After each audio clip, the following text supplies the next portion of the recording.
Let's just touch on a few things quickly here in terms of what are some of the commercial considerations an organization needs to have when they're considering moving into the cloud. And one of them is, what happens if the cloud provider is bought by someone else? What happens if there's an acquisition? That may not be too likely with some of the big cloud players, but what about those smaller to medium-sized ones? If they're acquired by another organization, possibly an organization in a different jurisdiction, a different country, what might that mean to the consumer of the service? What happens when there are pricing structure changes? In the current climate, we're normally seeing cloud services decrease in price, which most people are pretty happy about. But what happens if the way the pricing is done changes such that it adversely impacts the consumer?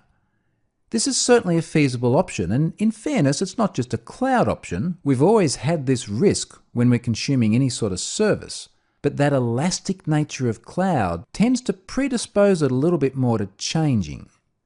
Another one that you do really need to be conscious of in terms of commercial considerations is the risk of lock-in to the provider.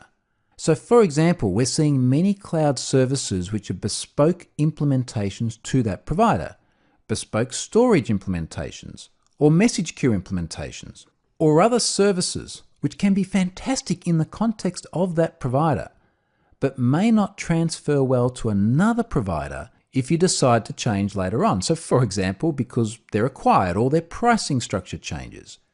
So how much lock-in are you going to have to the cloud provider that you choose?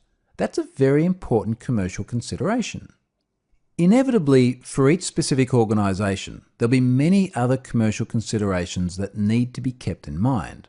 But these are three of the big ones that come up time and time again in discussions when choosing a cloud provider. Now, I want to go and look at one more thing in this module, and it's something which is actually quite a concern to many organizations, and that's shadow IT.